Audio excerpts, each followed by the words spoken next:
Hello. Well, it's been a bit, hasn't it? 3 years, in fact, since I last did one of these. And yet in all that time, I have still not come up with a better label for these end-of-year countdown videos. Is it my top 10 games? Seems kinda disingenuous when I barely scrape 10 games together in total most years. And hey, you're bloody lucky I got to that many this time considering how shite the last couple of years have been. 2022 games ranked? Gaming roundup? Year in review? I don't know. Just look, here are all the games I played this year, ranked worst to best. Let's get on with it.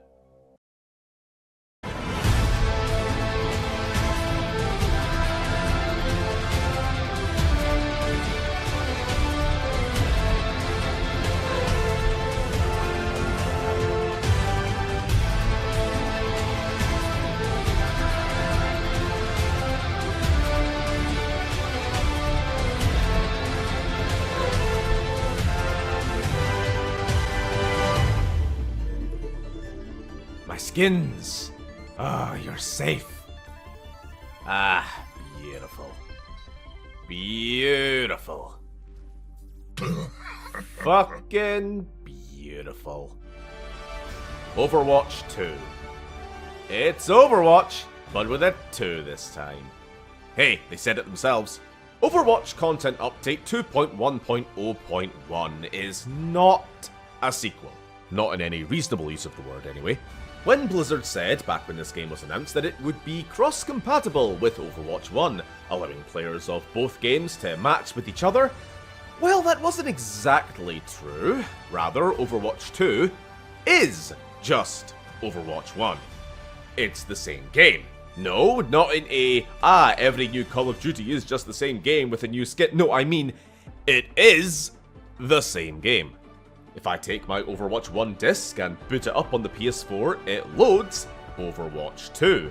The PC executable is still called Overwatch.exe. This is the same game. Know that meme from The Office? Corporate needs you to find the difference between these two pictures. Imagine that, except you're only handed one picture, it's just Overwatch 2 Winston staring at you judgmentally, and everyone treats you crazy when you insist there is no second image. This is the same game. With that point made pretty clear now, let's get on with it. So, Overwatch, for those who don't know, is a 5v5 arena shooter and 3D porn asset mine featuring a diverse cast of characters making up tank, DPS and support roles as you work together as a team to complete objectives and win matches. Now, just for a moment, putting aside the laziness of this as a sequel, the cancerous monetization strategies, and the toxic, unethical, and frankly immoral corporate conditions within Activision Blizzard itself, up to and including a slew of sexual harassment allegations and the suicide of a 32-year-old female employee at a company retreat, somehow, putting all that aside, yet never quite out of mind, Overwatch 2 is still a pretty fun game. See, I liked OG Overwatch. I really liked it. I met and greet voice actors at Comic-Con liked it, and considering how little of a multiplayer player I am, that was kind of a big deal.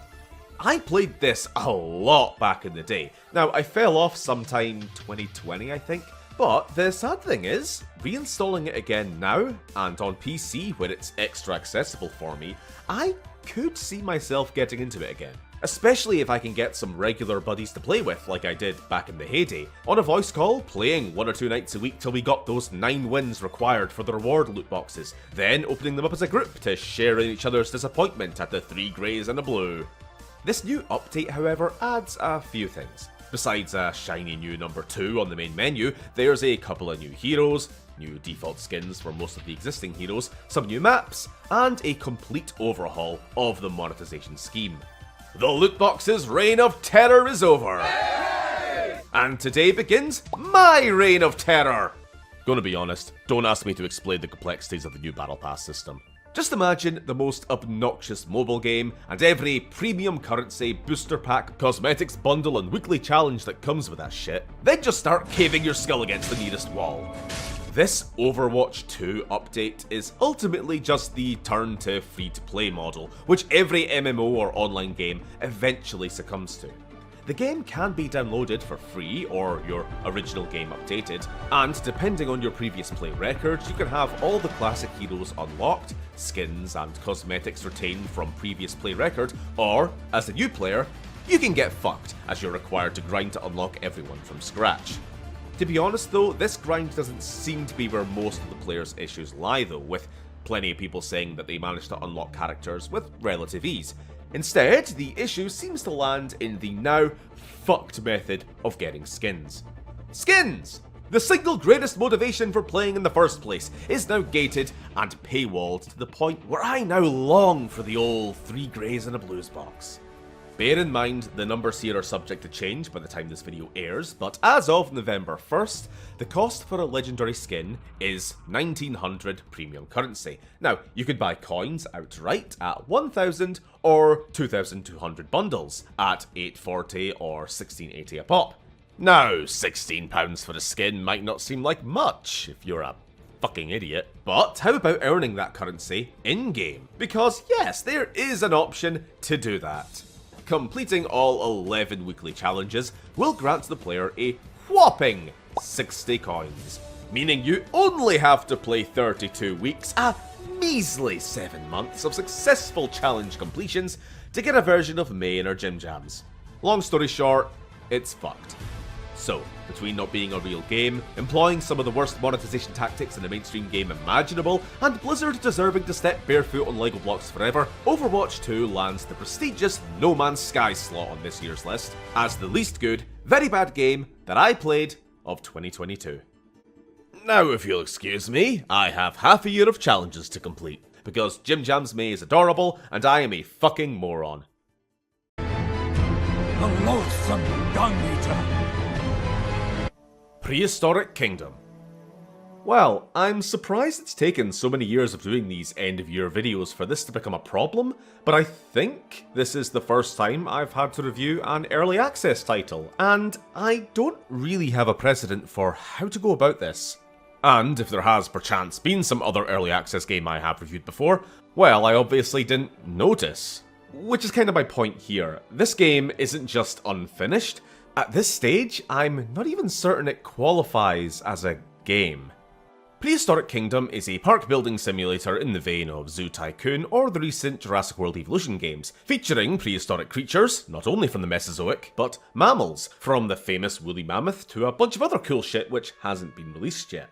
Right out the gate, despite many similar mechanics to Jurassic World Evolution, Kingdom has tried to distinguish itself as a more relaxed, almost cozy zoo building experience. 30-foot electrified steel fences being replaced with wooden palisades. The ceaseless pursuit of capital replaced with environmental landscaping, so your animals have nice rocks to look at or whatever.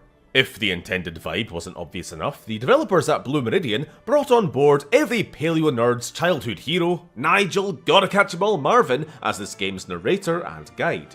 This handsome little fella is one of my personal favourites, the Microraptor. Known for numerous dinosaur docufictions, such as Sea Monsters and the Walking with Dinosaur specials, as well as this game's most clear inspiration, the 6-part Secret Life of Zoo-style documentary, Prehistoric Park. Again, this show was never about killer dinosaur hybrids or the hubris of man. It was just about taking care of animals, which happened to be long extinct. And in this regard, Kingdom captures this vibe perfectly. Of course, this is also where, at least in its current release, the biggest hole in Kingdom shows. While it is a very pretty sandbox with far greater landscaping tools and modular object editing than its Jurassic counterpart, it still needs to be asked, where is the game? With, at time of writing, 3 maps, with a 4th desert biome likely out by the time this video airs, as well as 2 game modes, Challenge and Sandbox, there isn't really a ton on the offset. Going in-game and pretty quickly unlocking all the species I cared to, I found within a few hours that I'd gotten all I really could out of this easygoing sandbox mode, and wanted something with a bit more management involved. Finances, animal welfare, guest satisfaction and the like. Only to then realise I actually had been playing on this game's challenge mode, and that it really is just that basic. The skeletal nature of the game in its current form is even more revealed when trying to instigate a breakout, or fight, or basically any kind of engagement from these animals. Literally dumping a Tyrannosaur on top of my guests didn't seem to bother either party involved. While the variety of guest structures, signs, amenities, furnishings, and decorations are impressive, it is purely aesthetic. While this is a refreshing change from needy guests demanding a different type of drink stand at 30-foot intervals, it's pretty unengaging. Now, while animals currently won't break out of their cages, there is at least some incentive to keeping them happy, finding the right combination of space, soil, and foliage to maximise welfare stats and improve overall park rating. A higher rating granting greater access to species, and, well, that's about it as far as gameplay loops go at present. The rest of the game is simply customising your park, and to its credit, the room for creativity here is vast. I completely think that my attempts here are pretty basic, more in line with what you're forced to make in Evolution. Long path, parallel fence on either side, but there are certainly a lot of more clever and stunning creations I know you could make here. There really isn't that much else to talk about. The animal variety is fine. A lot is absent from this release, of course, but even then, they have given a good spread of dinosaurs, mammals, and even little feather bastards like Microraptor and Archaeopteryx. It is also worth noting the attempt at scientific accuracy in these designs, a benefit of not being tied down to the template of a movie franchise from the 90s. The tutorial, despite Nigel's best efforts, underexplains many crucial aspects, and the UI isn't the most intuitive. I also experienced my share of bugs, the module editor completely cocking up, and becoming stuck in menus one or two times, unable to quit, requiring hard restarts every time. It's still hard to know how much of this is excusable because, hey, it's early access. It's not as if there is no fun to be found here. If you are a really creative person and are happy to sink hours into painstakingly placing bushes for your vacuous guests to completely ignore, then you might love it even in its incomplete state. 2023 will no doubt see a larger rollout, and I do look forward to seeing more. But as of 2022, when this game technically first became available, it has a long way to go yet before blowing me away.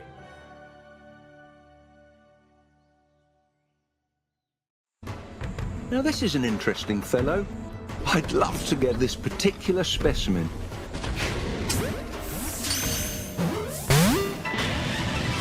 Oh.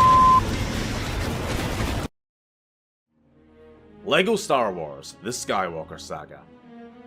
So, being the man-child that I am, this was easily one of my most anticipated games of the year. And be honest, it was one of yours too. The long-delayed entry into Traveller's Tales' LEGO Star Wars series, Skywalker Saga looked to be the culmination, the pinnacle, the definitive rendition of this 17-year galaxy-brained combination of LEGO plus Star Wars plus Vimeo game. This was destined for greatness. Unfortunately, Skywalker Saga, fairly or unfairly, became one of my and many other people's bigger disappointments this year.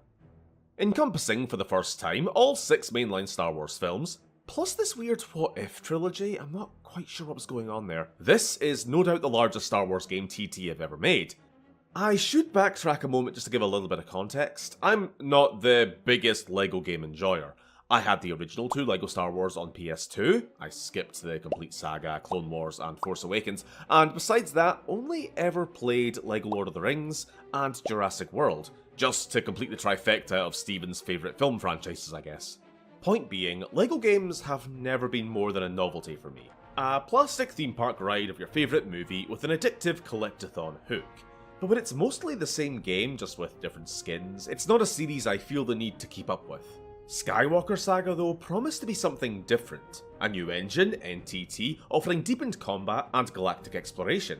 But despite the immense amount of work put in by these developers, whose crunch conditions have been well documented and I cannot let go unmentioned, overall project direction might be to blame for what I can only call an uneven experience.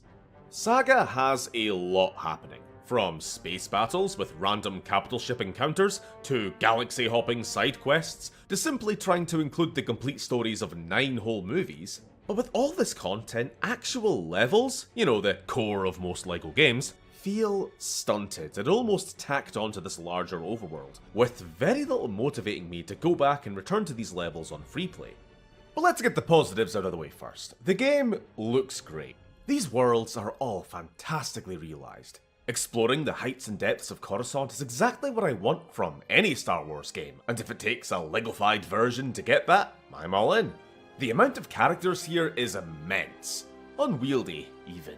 Unhelped by the incredibly awkward character selection UI, with unique animations, dialogue, and tons of fun, hidden interactions.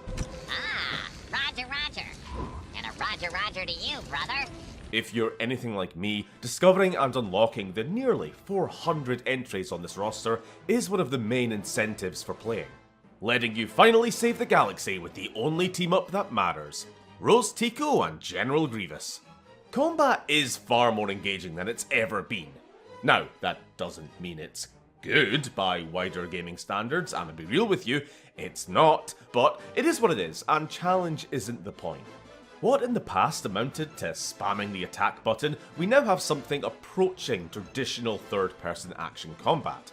Blasters are pretty straightforward, with over-the-shoulder aiming, heavy weapons, optional stealth, which I honestly thought was pretty well implemented, especially in one or two of the main quests, and a cover system, sort of. Lightsaber combat, meanwhile, is far more interesting, with combos, force powers, and far more maneuverability than at any point in the past. Coinciding with the updated combat is a revamped skill tree and class system, which brings some of its own problems. I mean, when Jedi characters can float objects, control NPCs, slice open doors, and launch enemies with their mind, what class-specific abilities do smugglers get? They shoot smart. Meanwhile, you have a character like Rey who single-handedly demands an entire class, the Scavenger, be invented simply to accommodate her skill set for one movie, leading to a bunch of clearly random inclusions just to fill out the roster. Ah yes, jetpack Tuskens. They do indeed fly now. Speaking of flight, space combat is a highlight, really one of the two pillars carrying this game for me. While hardly Star Wars Squadrons in its challenge or complexity, it's a cathartic distraction which makes hyperspace jumps from planet to planet a little more interesting. With the chance of capital ship engagements from separatist cruisers to super star destroyers, which on their first appearance trigger an optional side mission to cripple and board, leading to a different boss fight for each faction's captain, and the opportunity to commandeer, purchase the ship with studs, as a sort of mobile base. Meanwhile, lightsaber duels and boss fights generally are that other pillar. What I'm saying is, basically, they've made Dark Souls but better. Oh, you beat Millennia and no summons? Well, I beat the Crate Dragon. No shield, no parry, General Grievous, baby! Okay, it's not that great. Lightsaber bosses, Maul, Dooku, Vader and the like, are a hell of a lot better than the old games, with dodging and parrying and, you know, actual combat. However, the flow of otherwise reasonably engaging, if still super simple, dueling is constantly being broken by forced QuickTime events. Meanwhile, the freedom to explore the level, collect studs, do puzzles, search for mini-kits, is removed as you're locked into this mandatory duel. One which may or may not give you a chance to search around in your own time once it's over. Anyway, looks like we've started on the complaints early, so let's go. Besides some pretty egregious bugginess on release, from harmless wonk to game-breaking crashes, my main point of criticism with Saga is the main story levels.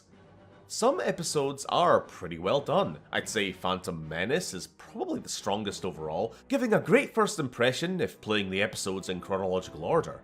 But as it goes on, it becomes apparent the game didn't really know where to focus the meat of its content, between the overworld or the thinly scattered core levels, only 5 of which are included per film, leading to some pretty glaring omissions.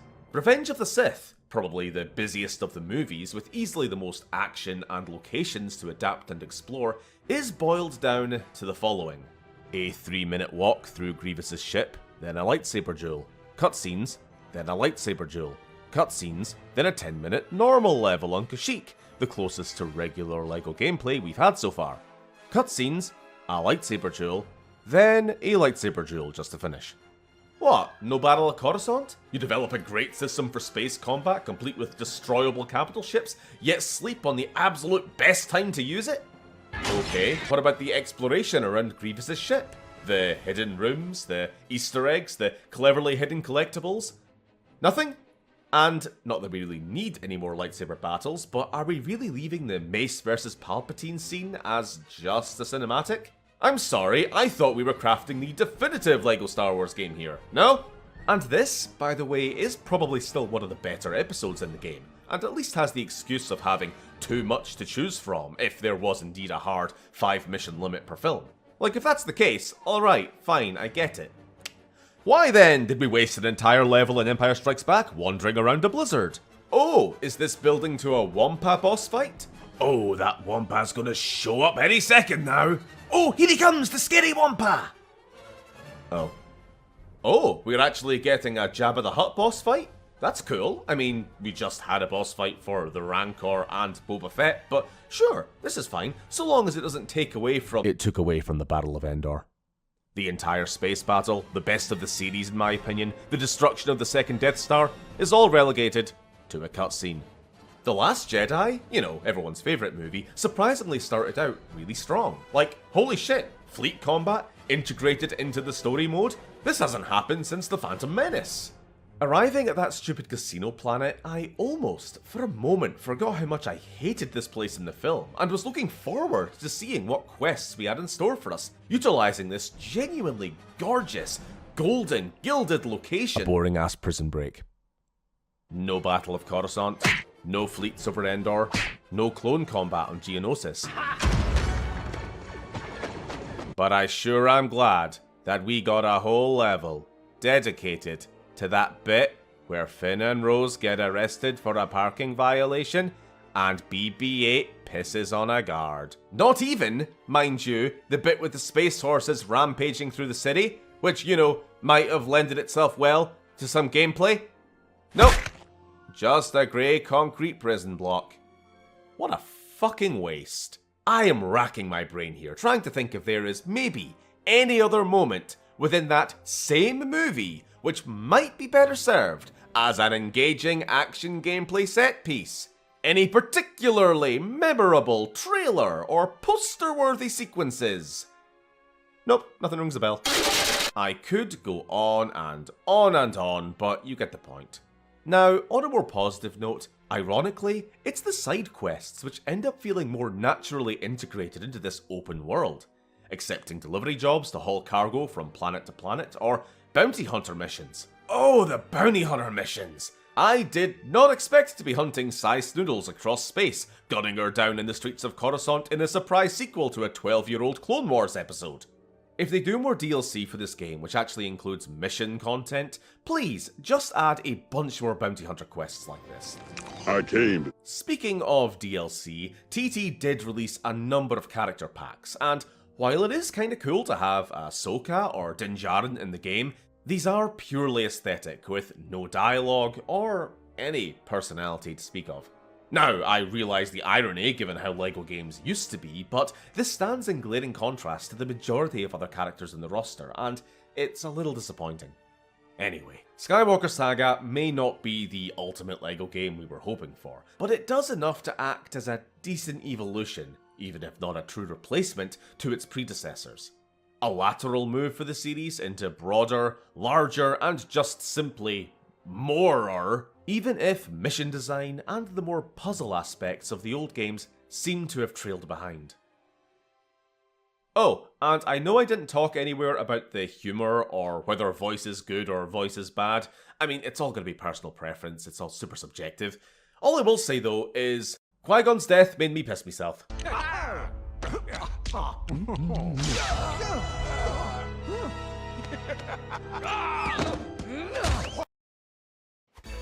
There are actually 2 bells of awakening. Tunic. Or the far more genetically titled Secret Legend, according to my game recording file names, represents both my ongoing effort to expand the type of games I'm willing to play, and is yet another Souls game in the year where Steven discovered he likes and played nothing but bloody Souls games. Tunic has you take on the role of a small, adorable Foxy Woxy as you journey with minimal direction through a cruel and uncaring world in decay. Ignoring the colourful, cartoon, Zelda-esque vibes, Tunic is Souls through and through. At the purely mechanical level, this means bonfire checkpoints to be discovered and lit, where you'll respawn on death or rest to recover healing flasks. Enemies respawn on returning to bonfires, incentivizing the player to push on and ration out healing items rather than double back and return to safety. And you drop stuff on death, which must be recovered from the spot you died before a second death renders those items, XP, loot, whatever, lost forever. I think as far as a concrete definition of Souls-like exists, these are definitely the fundamentals, which covers everything from Bloodborne to Star Wars Fallen Order. But more than just that, Tunic decided it was going to go all in on the genre.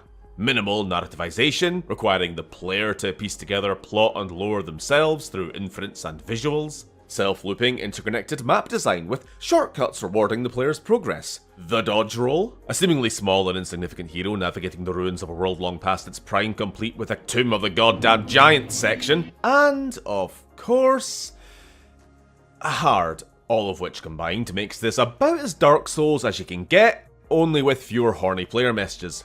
Feet. However, Tunic does bring some other interesting ideas to the table, which, along with a certainly distinct and memorable aesthetic, hold it apart from its inspirations.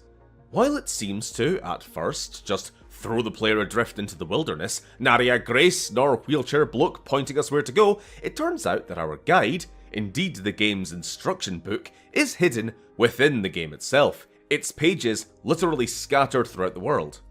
Piecing together these numbered and gorgeously rendered pamphlets, we'll be given not only the rundown on iframes, healing and enemy weaknesses, but some much needed direction on where to go and what to do next, so long as we're able to read between the lines.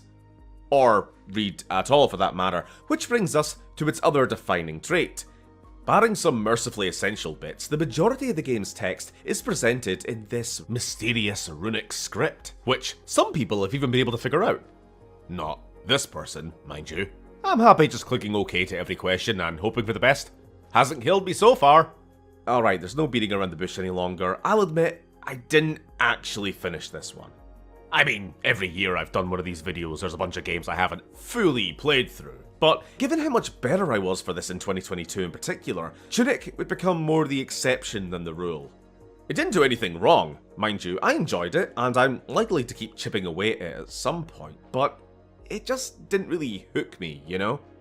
If I was to really boil it down, the most I could say is that this felt more like something I would enjoy streaming it, or having an audience generally. You know, challenging these bosses and puzzles, while chat gets onto you about your parry timing. Meanwhile, a time sink, something I could fully invest hours on end in, this was not. But a fun game? Yeah. I could see this being someone's game of the year, and I haven't a bad thing to say about it besides it just not clicking with me personally. So, a strong recommendation to a certain type of gaming, I guess, and if nothing else, an interesting and charming take on an otherwise well-trodden and often derivative genre. Get out of there! Run, man! Run! No! Get back! Ah! Warhammer 40,000, Darktide.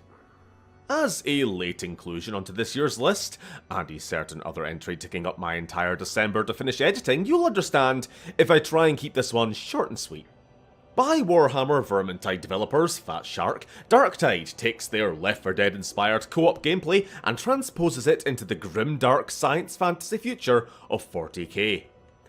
And it's pretty good. Babylon's Fall. A surprisingly underrated masterpiece, which is not at all shit. What? What?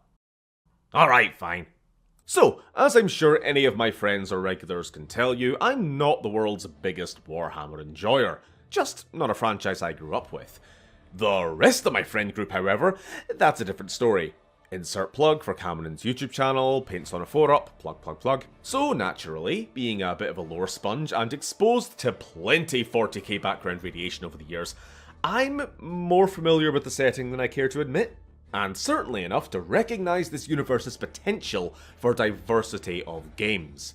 And right enough, Darktide proves that a low-tier, ground-level shooter about the dregs of the Imperium playing demonic pest control in blighted undercities could be one of their best releases. One not about superhuman grizzle blokes or apocalyptic battles, but of normal humans trapped in the apathetic meat grinder that is their world. And also Oghren. But before we get too positive, let's clear some things up. The PC release of this game is kinda shit. The optimization isn't great, with myself, Sam, and our max level team carrier to hands all forced to run on next to lowest settings, with playable but less than ideal frame rates. Also, while this might just be a me problem, the game would repeatedly change my inputs mid-match, suddenly disabling my ability to jump or crouch, and by extension dodge or slide, or use the comm wheel. You're making me feel like an arsehole game, not thanking my teammates for ammo. Furthermore, the game is essentially at this point a $40 early access, with limited content at present and a lot of cosmetic gear locked behind paywalls and premium currencies. Not so good. These are essentially the two big problems, and now that we're done, let me talk about the good shit. Oh, I really love the gameplay. Oh, I love this meaty gameplay. Choosing between 4 classes, the Veteran Sharpshooter, Psyker, Zealot, or Max Stone, there is a limited character creator with various choices for voice and background, and it really adds a nice bit of character flavour. Elevation no good. Going to fall. If we plunge to our deaths, it'll at least be quick.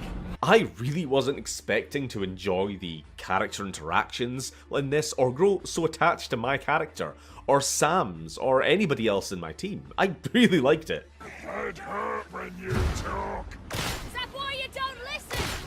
The combat is meaty. I like this shovel. From what I gather, it's Vermintide with more ranged combat, which is in turn Left 4 Dead. Various objectives, hordes of enemies, special boss encounters, hordes of enemies.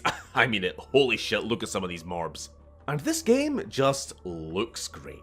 The hub ship, I'm sure, pleased many a fan for its cathedral-like gothic industrial interior, while the weapons and armour and enemies, I'm not so sure.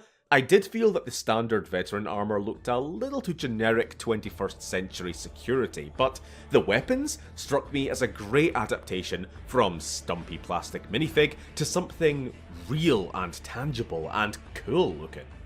I'll admit to all around being impressed by the production value and quality of this product. The music is excellent, the voice acting is on point, and the graphics are great while they melt my computer. I guess I just had kinda low expectations going in, with Games Workshop pretty happy with licensing out their IP to basically anyone who asks. But you know, this sparked another interesting conversation with my friends and I in comparing Warhammer's gaming situation to a little something called Star Wars. See, Games Workshop today is where LucasArts was during their golden age, when multiple Star Wars games from different developers shared a release window. Sure, you got a lot of tat, but you got the rare gems, which nowadays would simply never get made. I despair at the fact that EA originally called Jedi Fallen Order a financial risk because it wasn't a multiplayer shooter. I repeat, a single player game where you play as a Jedi, financial risk. Meanwhile, this year alone saw Warhammer release a co-op shooter, a turn-based tactical game, and a Total War strategy, with future releases of an isometric CRPG, third-person action game, and a bloody turn-based sports game. Will they all be great? Probably not. But, speaking for myself, for IPs like these, I would rather risk getting a gem only 1 in 4 games than get a potentially mediocre game only 1 in 4 years. Anyway, what are we talking about? Oh yeah, Darktide. It's really good. A lot of fun. Next. Anno Mutationem. What I expected? Let the woman go, you are under arrest. Wake the fuck up, samurai. We have a city to burn. What I got?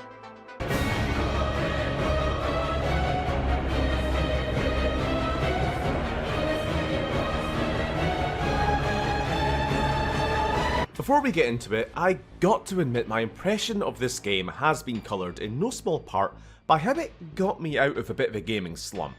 For most of this year, outside of streaming, all I had going game-wise was... what, FromSoft games? And forever dipping in and out of Fallout 4.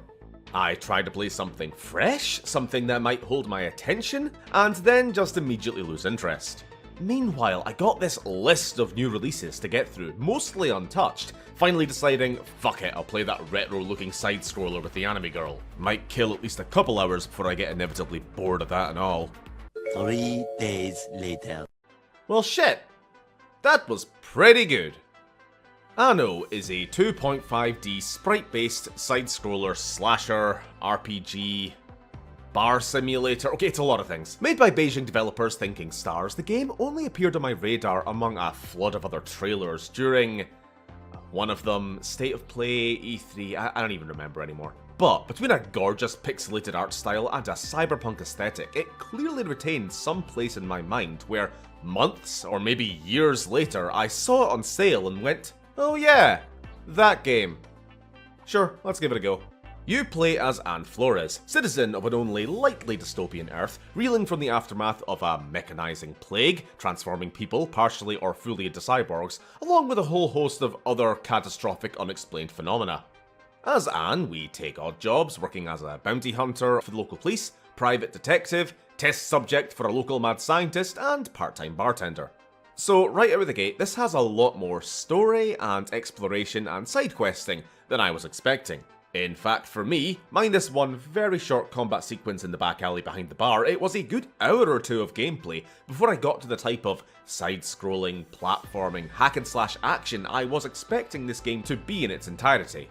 This isn't a complaint though. If anything, the slow burn first act and immersion into the setting made me more invested in the longer action segments, which do, by the second half, become the vast majority of the gameplay, in a series of long Metroidvania-esque dungeon crawls with paths locked behind keycards and traversal abilities. Combat itself, once it gets going, is good. It's stylish, and I, as someone who isn't totally proficient in combo-heavy, super fast-paced hack and slashers, enjoyed it a lot. The combat has a good balance of power fantasy and genuine challenge at times, without the difficulty curve ever climbing too steep. Except for that tower defense moment near the end, fuck that. Boss fights run the gambit between incredibly fun and engaging to, whoa, easy there, easy. Take it slow now, we're in a race. Some humanoid bosses move around the arena so unreasonably fast that I wonder if these segments were actually playtested, or if they just looked at it, went, needs 20% more anime, and then shipped it. Fortunately, no matter how challenging certain moments can get, right light attack basically beats anything. I got through almost every encounter just using right light, left light, again and again until everything died, because more often than not, even bosses don't know how to react to the player zipping through them, eating their health. I tried to use other combos, engage with the mechanics a little more, and yeah, sometimes this is fun, but then inevitably I'd meet some other overtuned cyborg ninja and, yeah, no, fuck playing fair, let's get zippity zippin'.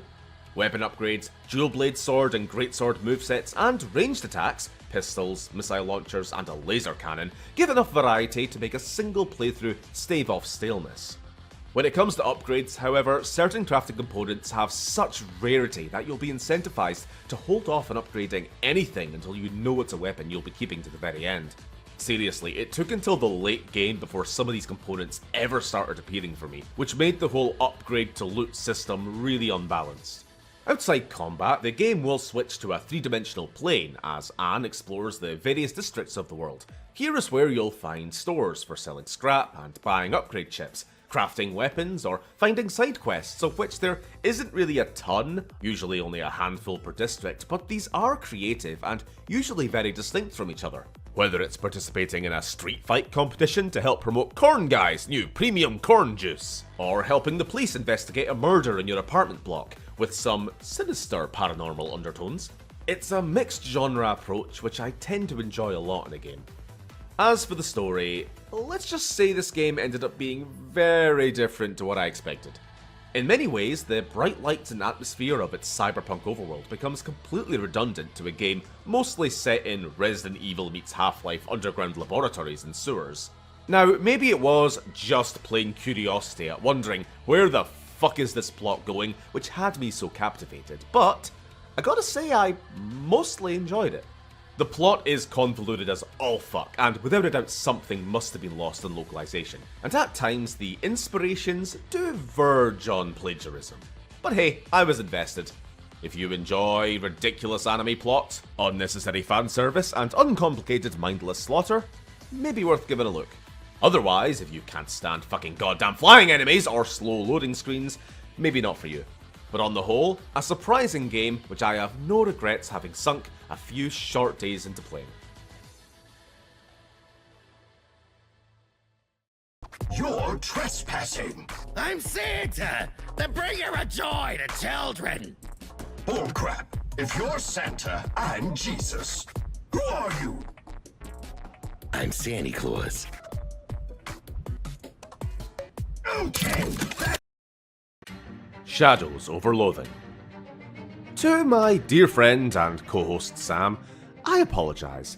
For years, you've badgered on about this quirky little indie game, West of Loathing, and I never really gave it that much thought.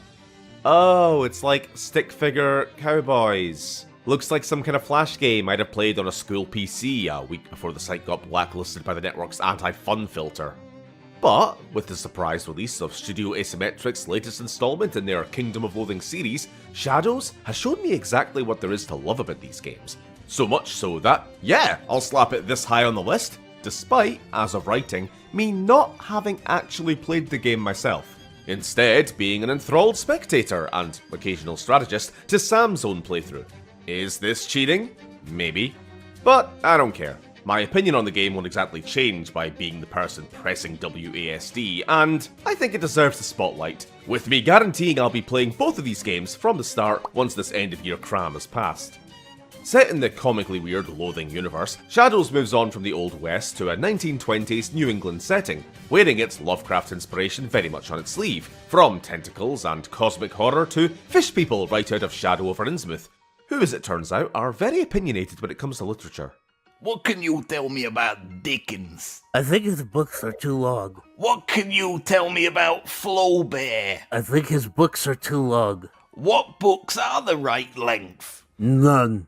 A turn-based RPG, like its predecessor, my takes on the game are obviously removed from the context of the original. Though, according to Sam, the depth of combat, with weapon variety, status effects, items and abilities, are all a step up. As is character customization, which only now includes different faces. Your character can end up choosing from one of 3 classes, corresponding to the game's 3 primary stats of Muscle, Moxie and Mysticality.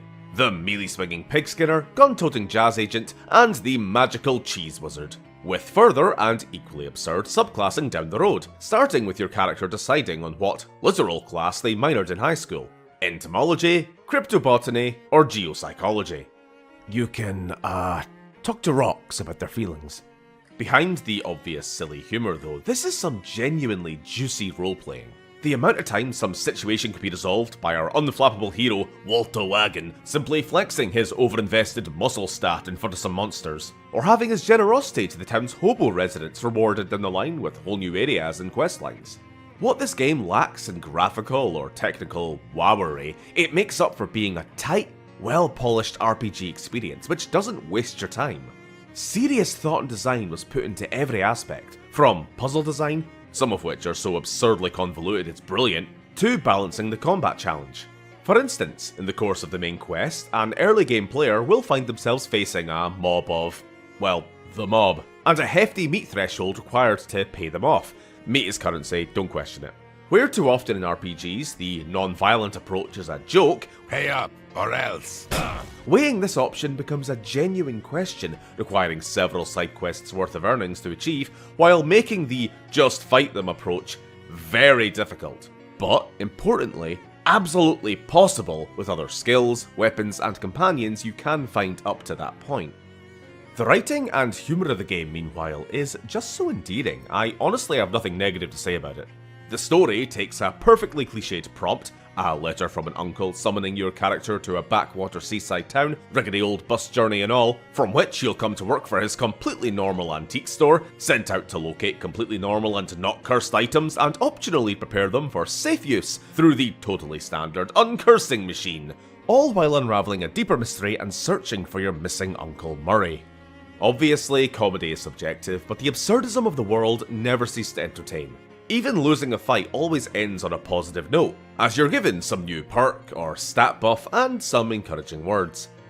You totally lost that fight on purpose. You don't even care. You gain an effect. Aloof, +1 Moxie. Finally, on top of just being a generally great game, Shadows over Loathing also ended up having probably my favourite game soundtrack of the year. No, honestly, some of these tracks are gorgeous. I'd find myself humming the forest area theme on and off for days after we played, and the combat music has no reason going this hard when we're beating up lederhosen goblins with a baguette.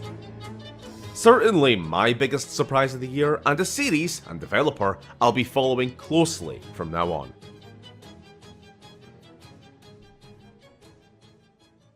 What can you tell me about dick? I think it's too long. What dicks are the right length? No! Pokemon Legends, Arceus. Arceus? I don't know. What am I, a nerd? I realise it's becoming a bit of a ritual for these end-of-year videos to feature a Pokemon game, and not sure how much longer my I don't really play them, I'm just a casual fan story can hold up, but here we are, once again, with yet another installment. With that said, as somebody who played the originals on Game Boy, skipped nearly 2 decades of releases, then played a handful of them on the Switch, I can say with confidence that Arceus is the best Pokemon game ever made. Speaking of which, should probably address the elephant in the room, that is Pokemon Scarlet and Violet, this year's mainline game release. Did I play it? No. I fully expected to, and was even writing this Arceus script originally around the idea of having played both games, but as it actually released and I saw the state that it was in, I decided, yeah, nah, I got better uses for 50 quid, and I don't really want to support that shit. But yeah, back to a better game. Arceus changes up the standard Pokemon formula, stripping out the gym leaders, badges, most of the trainer battling in fact, as it throws the player character back in time to an era before humans and Pokemon really understood each other. You play as a modern day Pokemon kid who falls through a time-space rift to Hisui Island in this bygone era. Taken in by the suspicious settlers of Jubilife Village, who are immediately impressed by how unfazed you are at the horrifying living plushies which roam the land outside the village walls. Presented a choice between working or starving in the wilderness outside, you're roped into the Galaxy Expedition's Survey Corps, tasked with cataloguing the wild Pokemon of the region while specifically investigating the mysterious time rift and its dangerous effects on the revered Lord Pokemon of the island. So right away, I love the premise. The older world setting is wonderful, with its mix of recognisable technology like proto-Pokeballs, industrial colonial architecture, and Edo period Japan. And while it obviously sticks firmly to the franchise's gotta catch 'em all adage, gotta have the grind, gotta sell the marketable anime abominations, this game captures, arguably for the first time since the originals, that sense of discovery, of being this Charles Darwin-esque naturalist observing and studying these animals in depth for the first time. Only I'm not sure Darwin felt it necessary to defeat the Galapagos tortoise 20 times with agile moves. Once or twice is surely enough. But I can honestly say, for really the first time in any one of these games, I genuinely enjoyed the plot. There's an almost grim seriousness to your situation. A, 10, 15-year-old lost in time? It's almost like sending literal children unaccompanied out into a world of fire monsters is a bad idea, Mom! And I think this might be the first Pokemon game to actually press upon the protagonist a threat of death. Several times. Repeatedly. You know what's wrong with Pokemon these days? Everyone is obsessed with death! And let's be honest, you're basically being exploited for child labour by all these scientists and explorers because, hey, you can work for your meals, or you can go outside and be eaten by a monster. As with all these games in recent years, however, I am once again asking, why is there no voice acting? Look, it's getting silly now. I understand there wasn't any on the Game Boy, but by this point, Game Freak are just assuming they can get away with it.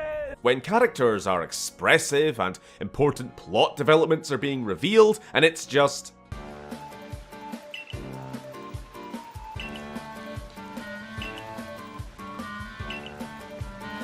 Please say hello to me.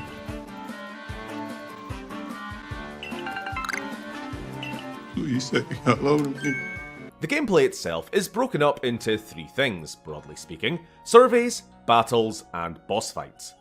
Filling your Pokédex requires more than simply capturing one of every specimen. Instead, each species will have a checklist of survey actions, such as capture both male and female variants, feed them X number of times, witness them use a certain move, or just beat a bunch of them up.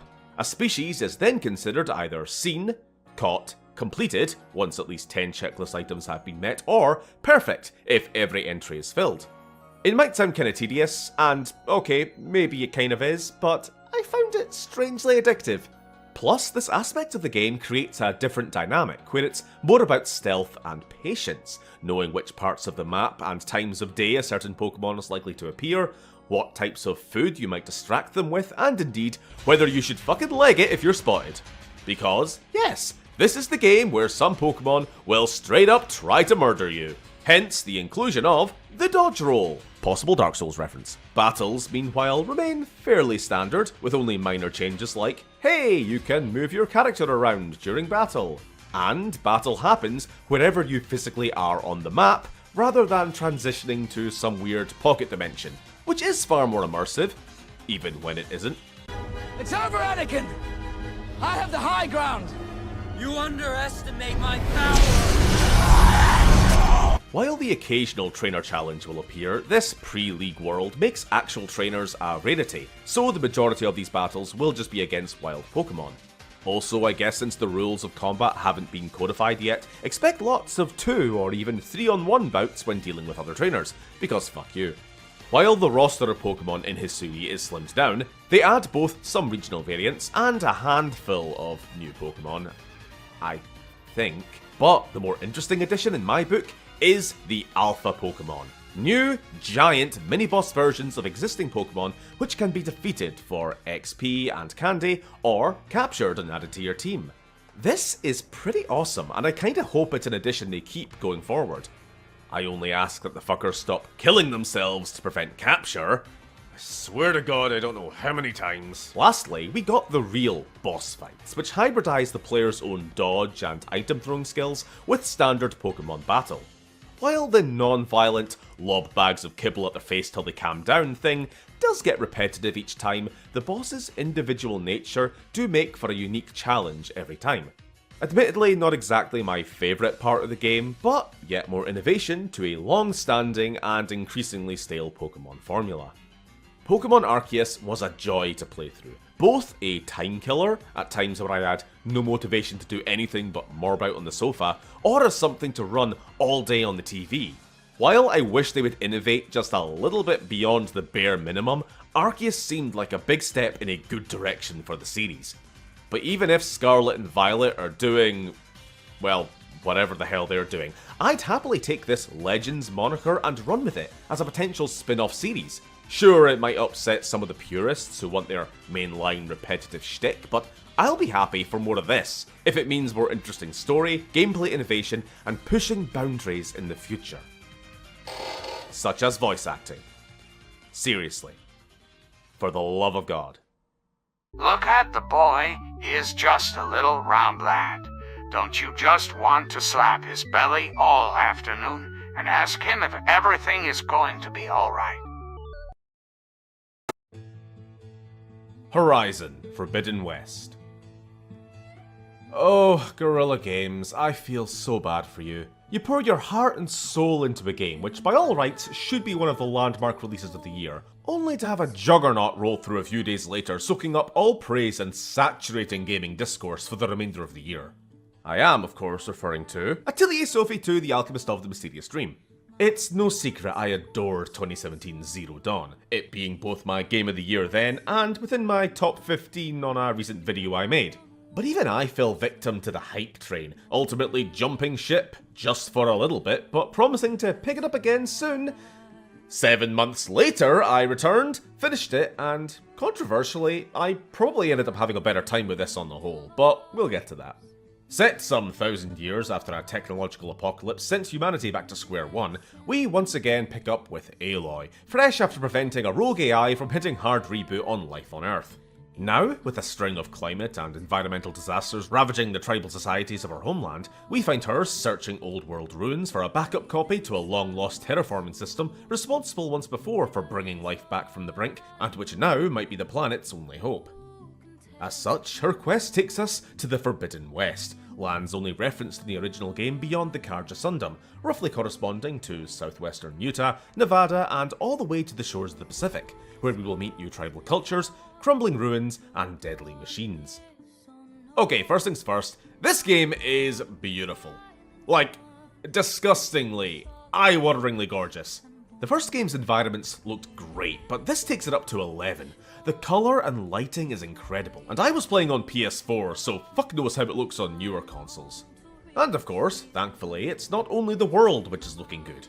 Just about the only flaw in the original game's presentation I had were the character animations. Cutscenes being fine, but general dialogue had this procedurally generated thing going on. Now though, almost every moment of dialogue is at pre-rendered quality. Whether they fully mocapped everything now or what, which would frankly be insane, and given the sheer quantity of dialogue present, it's about as much as anybody could reasonably expect from a studio. I honestly hope they reused a ton of animation, or algorithms to lighten the load or something, otherwise this represents too much work. Actually, only now as I'm editing, I remember that people were actually complaining that they were reusing the grapple hook animation from the first game. Apparently, some people just want game devs to crunch themselves into oblivion, I don't know.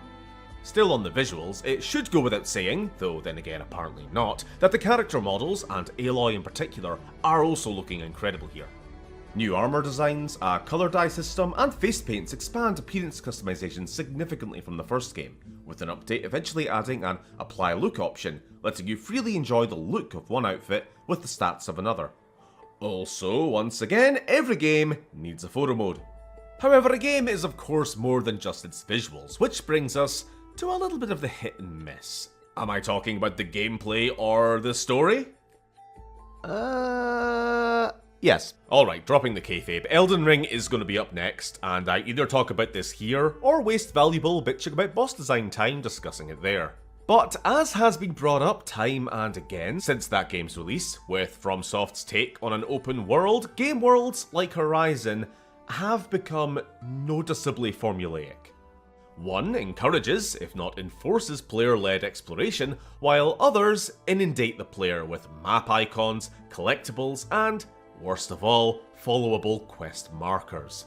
While I don't think the completely incoherent quest design of Elden Ring should be the new normal, and we'll fucking get to some of that shit, purifying crystal tier not to just get instantly mogged, you fucking... I cannot deny that my approach to and engagement with Forbidden West's world map was very different to Elden Ring's, and I blame it entirely on this yellow fucking line.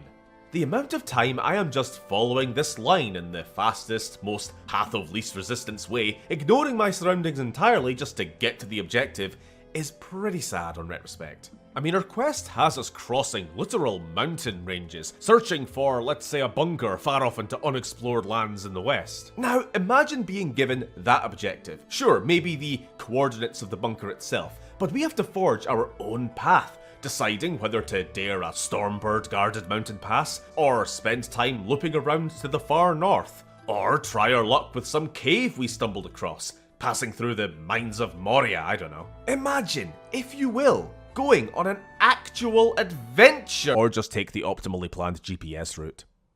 It's not even a good GPS, it's always throwing you around bends needlessly.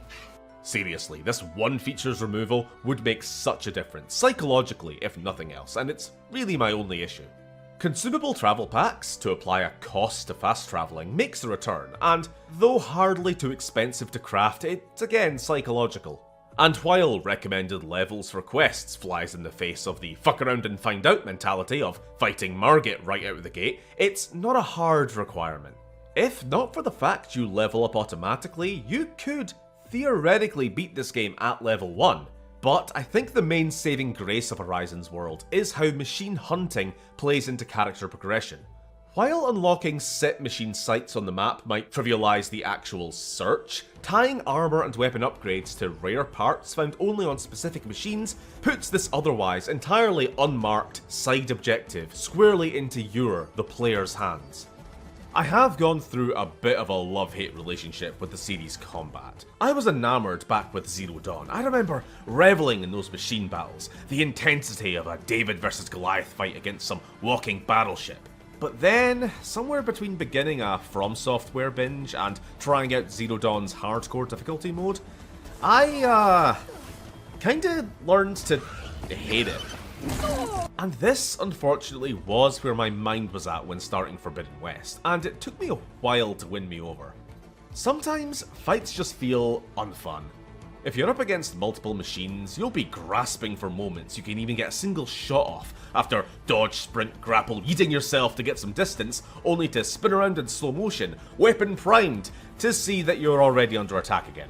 It can get frustrating. These constant frenetic engagements, dodging one barrage of attacks only to get sniped by something else off screen. And the dodge is pretty unforgiving, with enemy tracking seemingly able to change trajectory mid-flight just to hit you. All of this also constantly unhelped by being stuck in the environment every 5 seconds.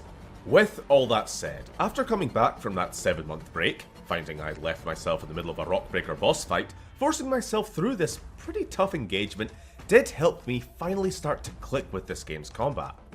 First and foremost, elemental damage seems far more important this time around.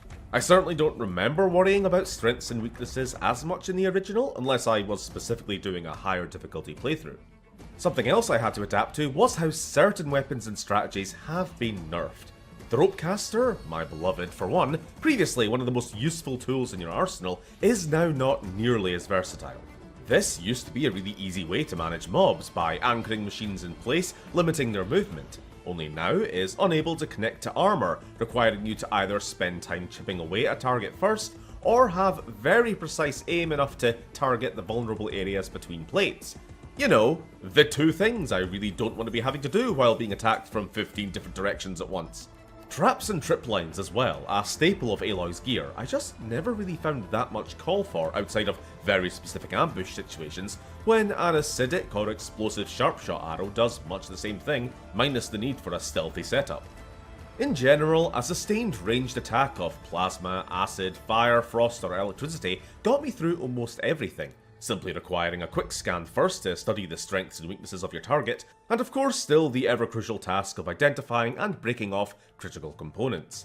Certain pods or sacks can be burst to cause massive and explosive AoE damage, rare or valuable crafting parts used for weapon and armour upgrades can require removal before a machine's death to avoid loss, or any particularly troublesome attacks can be disabled by first destroying its corresponding system, or even detached entirely to be picked up and used by Aloy as a heavy weapon.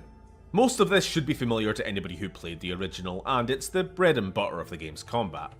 I have to say though, even once I was back into the flow of this game and genuinely enjoying myself, with a good few weapon upgrades under my belt and a returned confidence in fighting these machines, there are some encounters which are just horseshit.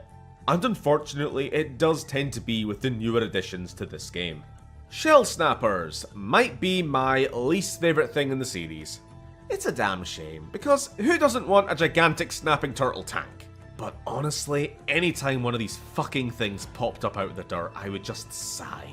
Charging around, spamming ice balls, sniping you with its numerous back-mounted turrets, where there's simply not enough of a tell to know that an attack's coming. Plus, as with a lot of the worst machines in these games, which unfortunately happens to be a lot of the new ones, they've leaned far too much into the animal and not enough into the mechanical.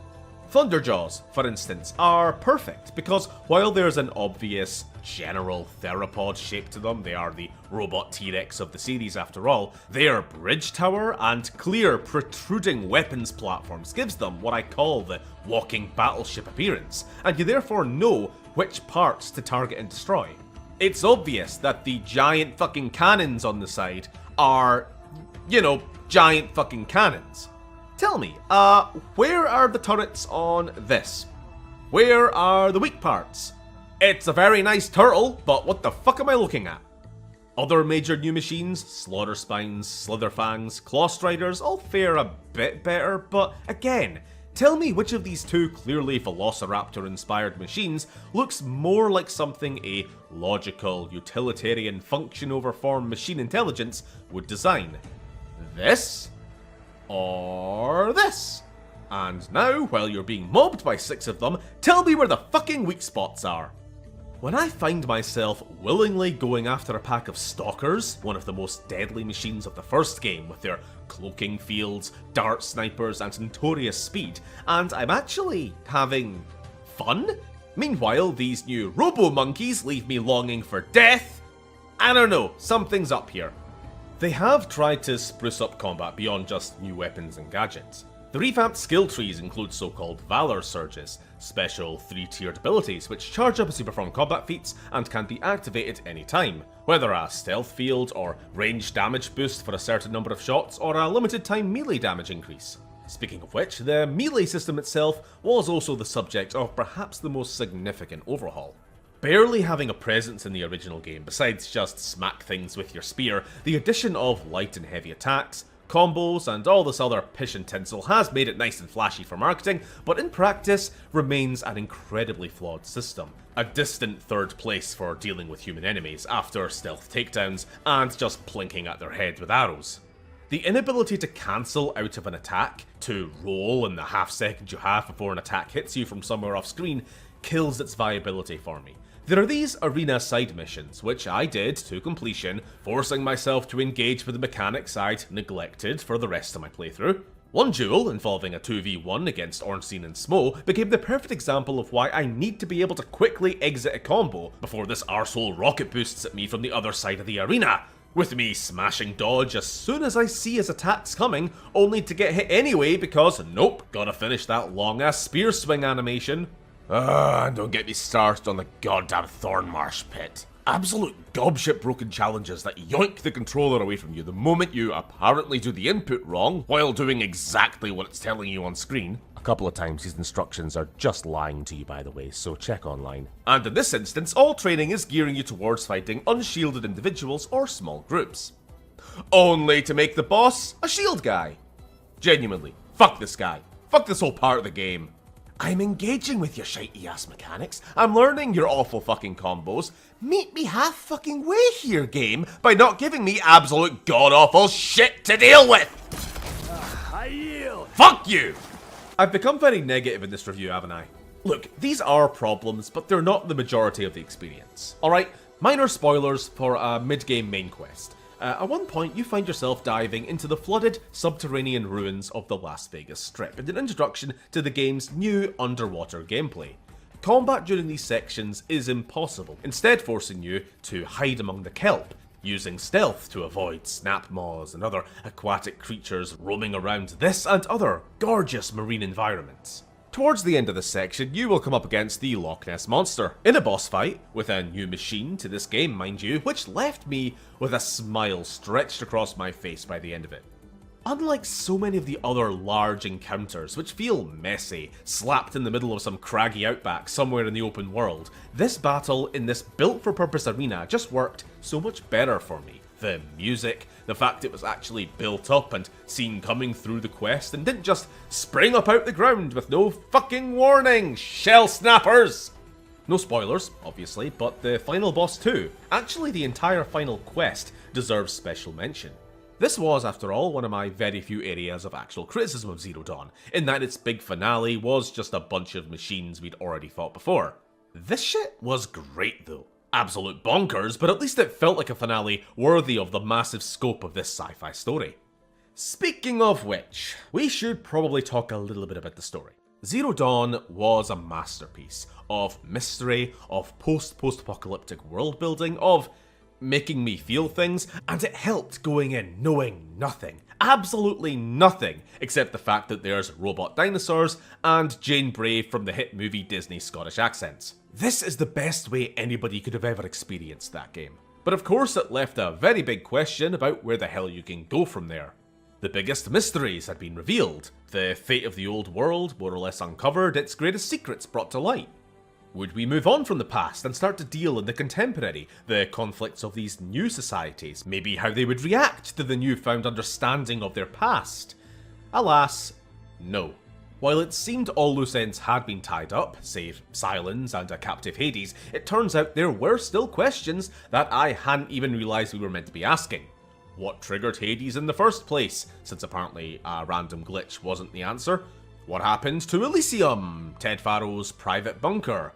How was Dr. Sobek's love life? I don't know. While I'm grateful we didn't just have a complete redo, I'm not quite sure how to feel about the new direction. Let's just say a very big twist is thrown in about a third of the way through, and I for one was fine to go along with it. It was different, it was unexpected. Only for a last minute, but actually twist to kinda ruin it for me. I'm sorry, I was all in for that final quest. I was all in for almost any ending you could have given me, celebratory or tragic, but instead you chose both goofy and uncathartic? Unclosure? Full? It left me feeling unsatisfied due to heavy-handed sequel bait. There. It just cut the knees right out from under what should have been a moment of catharsis. Elsewhere things do fare better though. The new factions introduced in Forbidden West are super interesting. Without spoiling, I'll just say that they have vastly expanded the scope of the world and I can't wait to one day learn more. The world building remains top notch, and when I say that, I don't just mean things like armor, politics, architecture, all the surface level world building stuff. I'm talking about the little details. Anachronisms, like how the Tunic, the tribal culture coloured by fragments of ancient US military tradition, will salute as a sign of greeting, or talk about needing body bags before going into battle, despite literal body bags not being a thing. It's just a saying to mean expect things to get ugly.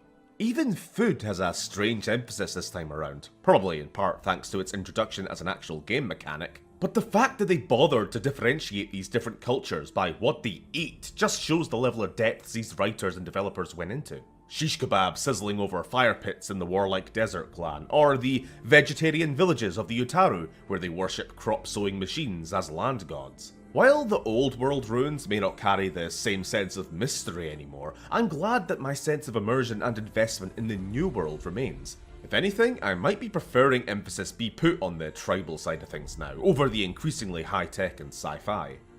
And on the topic of emphasis, far more has been put this time around on secondary characters.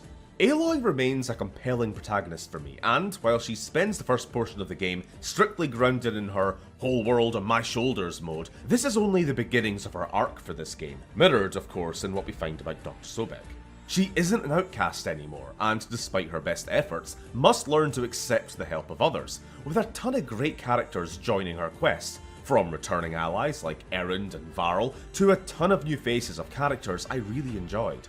Still kind of annoyed Talana only showed up for one side quest though, totally should have been there for the final battle.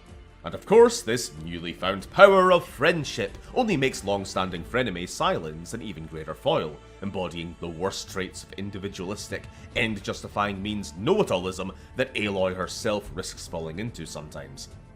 I suppose if I have any remaining criticisms, it might be that despite some great character work here, the numerous main antagonists are a bit meh. Aside from Silence, who remains great, we have Helis 2.0 in the form of Regala, whose little Tunic rebellion I gave as much of a shit about as finding all the collectible mugs in the first game, and while the primary villains are threatening in concept, they don't do much for me on a personal level. Besides one, but that's getting into a spoiler minefield. Whether Forbidden West was an overall improvement or a decline is certainly a question, and I honestly don't yet have an answer. But given how highly I regard the first game, even with this sequel's flaws, it landing close enough to contest Zero Dawn puts it on some solid ground. One I'm sure to play again, come DLC on an itch to ruin all ounce of fun with ultra hard New Game Plus, but not quite my game of the year.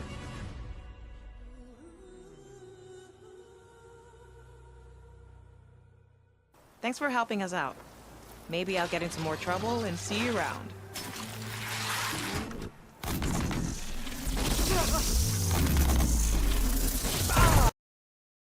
And finally, our Game of the Year 2022. Okay, where the hell do I start with this one? Did you know that in 1938, Time magazine chose Adolf Hitler as their Man of the Year? Not, obviously, for being the most upstanding, kind, or venerable character on the planet, but for being, undeniably, the most influential and extraordinary at that moment. Elden Ring! Okay, no, I can't. Oh, okay, I can't start this review like that. Right, here we go.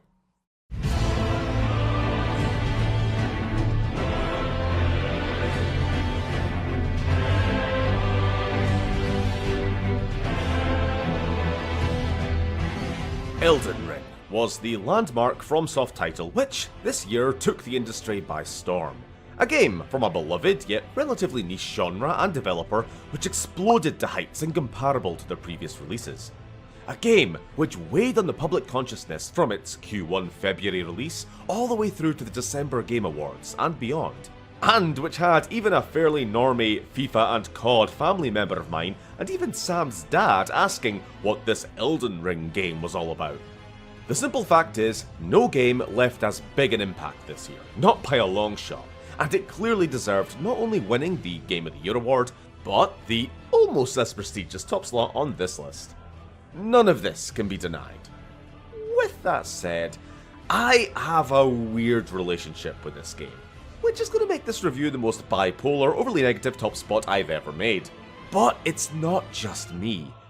A lot of this is Sam's opinion too, badger him about it. Hey!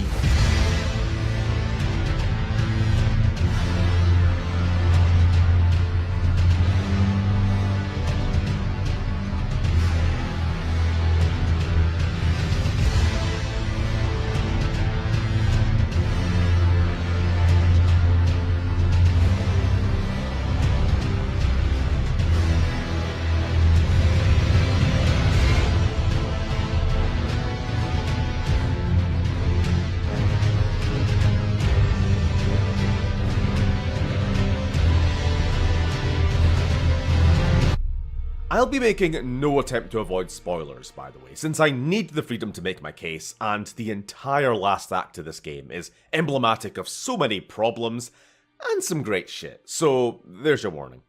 Set in the lands between, seat of the hegemonic Golden Order, its immortal Queen Marika, and the deific Erd Tree, you play as a Tarnished, a warrior, one of many, once banished from this land, now returned with hopes of becoming Elden Lord, reforging the shattered Elden Ring, and returning this fractured civilization to its former glory. So, apocalyptically fallen civilization, lone outsider hero, multiple choice endings, by this point you know the routine. There are actually two basic lists put these foolish ambitions to rest. To many, Elden Ring has marked the culmination of some 13 years of game design. From Demon's Souls and its successor Dark Souls trilogy, to Sekiro and the masterful Bloodborne. Defining the Soulsborne genre, I repeat from the Tunic review, bonfire recovery points, limited heals, respawning enemies, and dropping some kind of valuable resource when you die. Plus, more often than not, featuring some obscure narratives, requiring the players to dig through item descriptions to figure out, complex and interconnected map design, deep character building mechanics, and most infamously, ball-breaking difficulty. Elden Ring, in all these points, is no different. But of all the genre staples, the two biggest shakeups here are the introduction of a massive, explorable open world, in addition to the more traditional enclosed dungeons, and that ever-present difficulty is here fucking excessive. Anyone saying this was the most accessible Souls game back when it dropped? What the fuck are you talking about? Here's the thing. I find myself in a fairly unique position. Obligatory, here are all the other Souls games I've played portion of every Elden Ring review. Bear with me, I'm building to a point.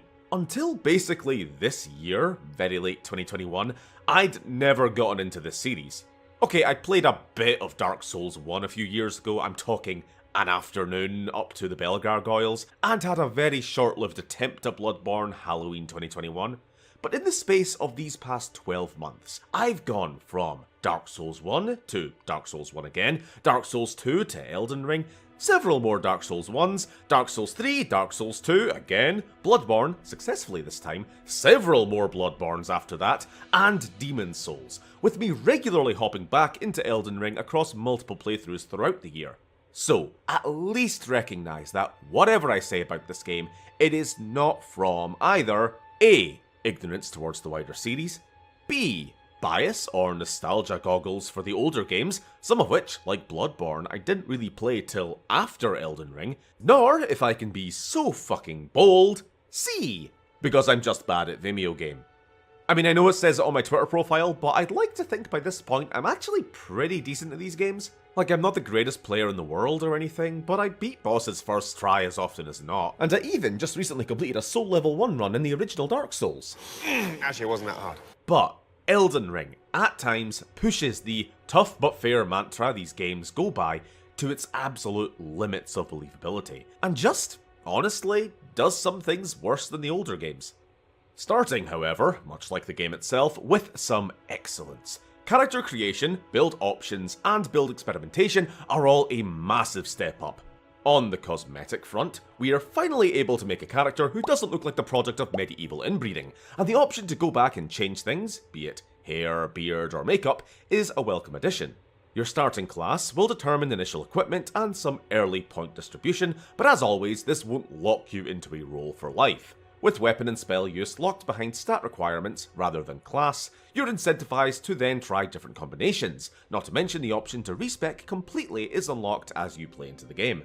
You might start the game as a samurai with a dexterity-focused uchikatana, but spec some intelligence, slap on some magic, and now you're Obi-Wan Kenobi. A confessor might be expected to focus on spells and faith-based incantations, but springboarding off that initial high faith stat to use blood flame incantations and specking heavily into arcane, you can become a blood-happy Darth Maul. So you've now built your character and dropped into this world. And what a world it is. If you know how, you can go almost anywhere in the lands between from the get-go, a good 75 to 80% explorable. And at least in this initial 75-80%, there is no shortage of content. Dungeons, caves, and tombs packed with loot, weapons, and bosses. NPCs are few and far, but this makes their side stories memorable and meaningful, and worth more than every "bring me 10 wolf hides" quest obligatorily pushed into every other RPG. Finding a new area for the first time is a phenomenal feeling, be it rotting Caelid or gold-hued Altus, crumbling Farum Azula or the stunning streets of Lindell. So much of my time is spent just riding around on torrents, seeing what's behind that cliff, or waiting in those ruins. This free roaming, finding new spells or materials, or just leveling up, is where most of my goodwill towards this game comes from. Onto the story, since we surely need some context for all this exploring and grind, I will say that I get it now. But for most of this year, had you asked me, I could not have told you the first fucking thing about this plot.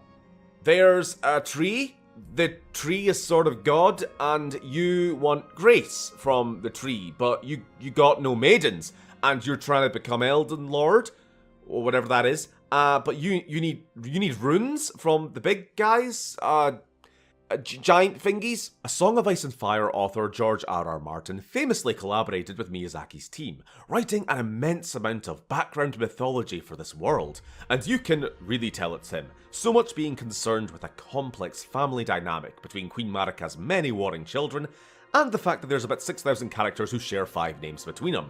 Margit, Morgott, Moog, Gideon, Godwin, Godric, Godfrey, Godefroy, Rani, Ranella, Ricard, Radan, Radagon, Melina, Millennia, Mikola, Millicent, Marika, Malekith. It's real dense and fantastically odd lore, with a real sense of history and authenticity which reads like the most fucked up legends we have of the Greek or Norse pantheon.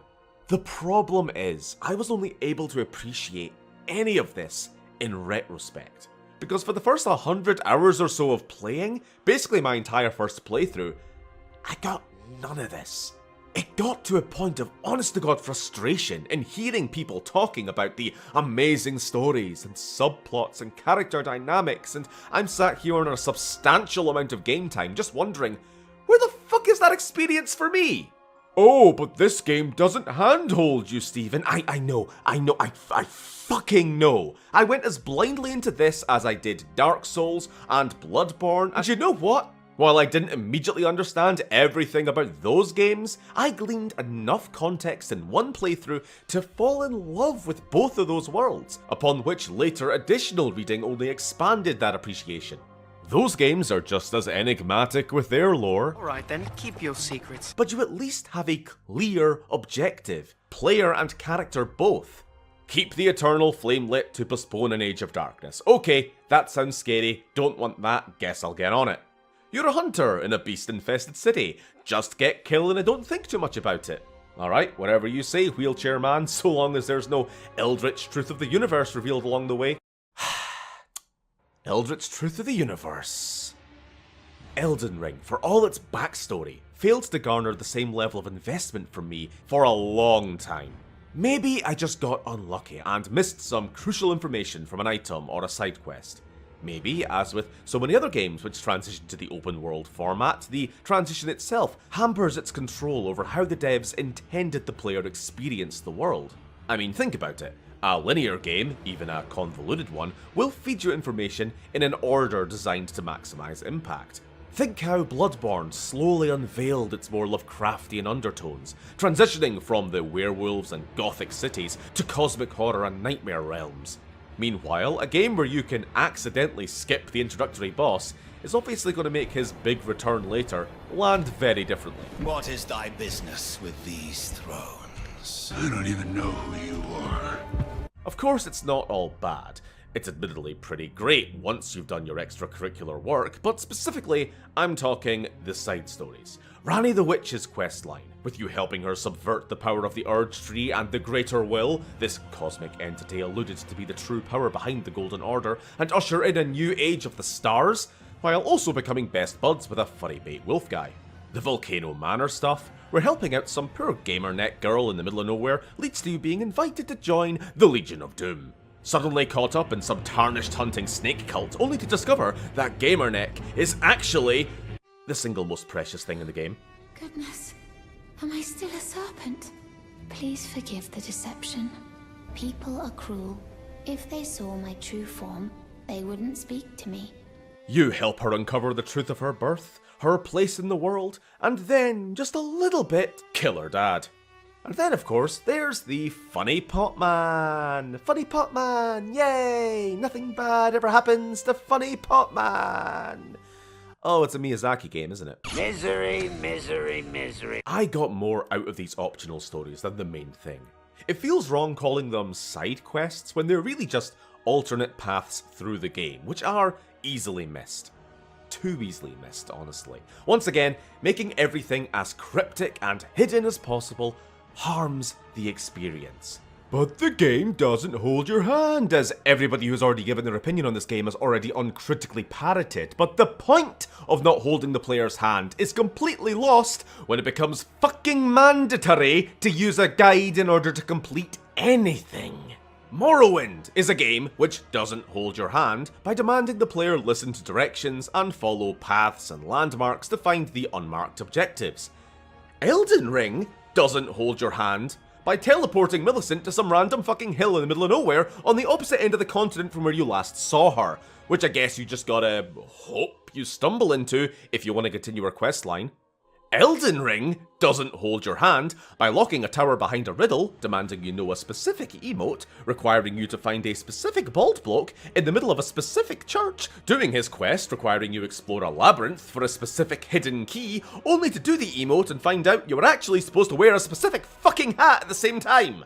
Elden Ring doesn't hold your hand by making one of its major bosses effectively unbeatable due to an undodgeable, unblockable, unavoidable insta-kill attack which you can only counter by having, apropos of nothing, previously visited a certain church in the middle of nowhere, encountered and defeated a certain NPC who only appears there, looted and equipped the crystal tier they drop. With the added fact that should you stumble upon this church at any point prior to either the endgame or a certain stage in a completely unrelated questline, the NPC won't even appear. I don't enjoy this quest design. I don't accept the no handhold justification anymore. It was passable in the previous games, where NPCs would teleport around the world, usually along the same path as the player. But applying this same formula, unchanged, and even more incomprehensibly to a massive, non-linear open-world experience. I mean, the way I described it there, it just can't work, can it? Any quest which requires a bullet-pointed guide open in another window in order to reasonably complete is no different in practice to all the follow the quest marker RPGs this is supposedly an antidote to. Patching in NPC locations to the world map made quest NPCs easier to track, true, but the core problem remained unchanged, since NPCs won't actually appear on the map until you've already found them, and vanish, with few exceptions, without telling you where they've gone.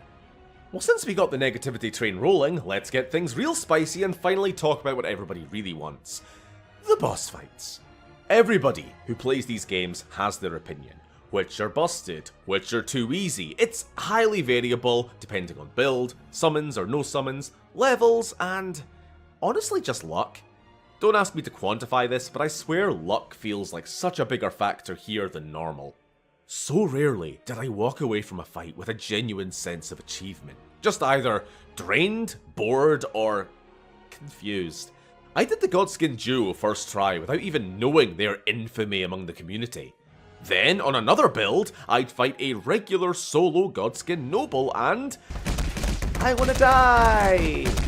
Now, I had some exceptions, of course. Bosses who, while tough, I get consistent enjoyment from. The Tree Sentinel, who, while absurd as a first encounter, is limited enough in his moveset to get into that satisfying flow with, even if it takes a dozen deaths first. The Crucible Knight, for very similar reasons, very tough with very few openings, but with a very clear rhythm to the fight. And then both Margit and Godric, who in the grand roster of major bosses, stand pretty close to the top for me. Incidentally, all these fights are in the first area, aren't they? Huh. But then, even Elden Ring's best fights are marred by one or two aggravating and arguably unfair features. Margit, for all of his early game challenge, is very baitable. His infamously delayed attacks can be easily exploited for free hits or stagger damage. However, between unpredictably following up attacks with magic daggers drawn out with such speed as to be practically uncounterable at close range, and or leaping back so far from the player that you'll be sprinting to catch up, well, wow, great. I waited out all your attacks, dodged all your combos, and rather than be rewarded with a fair opening, you fuck me. Not to mention times he just won't stop attacking. Like, goddamn, end the combo already. Clearly we're playing different games to some of these bosses, because fucking hell, run out of stamina already. Likewise, Godric, another good boss, though with delayed attacks far worse than Margit in my opinion. Like, holy shit, why didn't he get the bad reputation? However, while a mostly enjoyable fight, he does have this one attack that exists solely to punish the player for playing correctly. I dodge his attacks, I wait for the opening, I make a move, nope, you fuck me. Skipping now to the end of the game, we have another fight which, believe it or not, I loved. Well, almost loved. Malenia, Blade of Miquella, is probably the most iconic and infamous boss in the game. But even while she kicked my ass more than any boss has kicked my ass in any game, I never stopped having fun. Maybe it was just giddiness at the fact that I finally got to Malenia, Blade of Miquella, but trying and failing again and again and again was this strangely cathartic experience. The fight is slow, cautious and methodical, interrupted by spurts of mania. You both keep your distance, waiting for the other to move, and it's exactly the type of duel I tend to enjoy, rather than the giant flailing monster who eats up the entire screen. Oh, we'll get to the fire giant.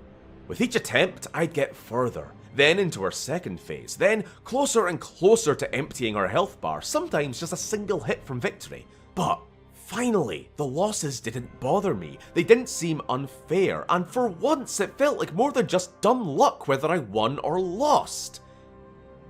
Until the waterfowl dance. Yep, once again, a nearly perfect boss was ruined by one fucking mess of an ability. Hey, can I take advantage of an earned opening to deal some damage? Nope, waterfowl dance. You fuck me. Right, I see the attack coming. Time to get some and waterfowl dance. You fuck me. Alright, fine, I'll just be, at all times, on the other side of the fucking room, permanently out of range of the waterfowl dance.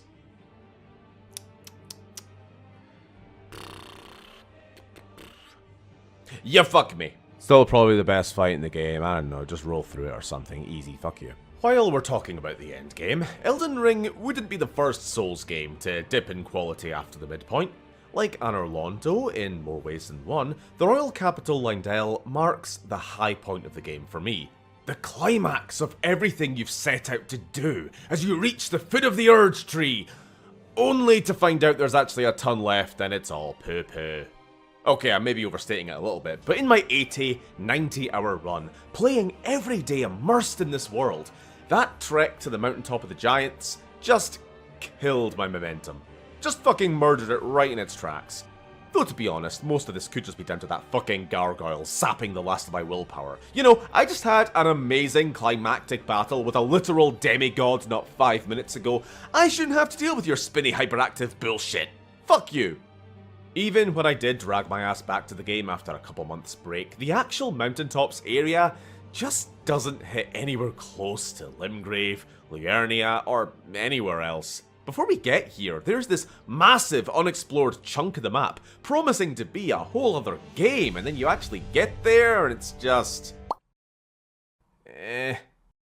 But then we get to one of the most bewildering fucking bosses I've ever seen, as we take on the Fire Giant. Or should I say we take on his ankle, while doing our best to intuit what the rest of him's up to. Right before he slams us with some giant tableware from a mile off screen, or does an obnoxious roly-poly away. Why do the bosses keep running away? I'll sprint or torrent up to him, and then he'll just roll back to where we started again, the big fucking bell end. This might be my least favourite boss in the game. Might be my least favourite boss in any game. Fuck you, Fire Giant. And while I'll never say it gets worse from here, it marks the start of what's pretty much a non-stop boss run to the end, which never really rises to the appeal of finding Godric at the end of the elaborate Stormveil Castle, or Millennia in the depths of the Halig Tree. It's just like, hey, here's two flabby skin blokes who you've probably fought 6 times already, but this time, together in a small room. They don't work well together as a duo boss fight and aren't optional. Okay, next, here's a Beastman. He's super important to the lore, also we'll never explain it, nor the fact that the intended method of beating his Phase 2 John anime ass is to fight an unrelated NPC earlier in the map. Good luck dealing with his Kaioken times 4. Can I just get a normal, reasonably challenging fucking boss for once in this unending game, please? Gideon Ofnir!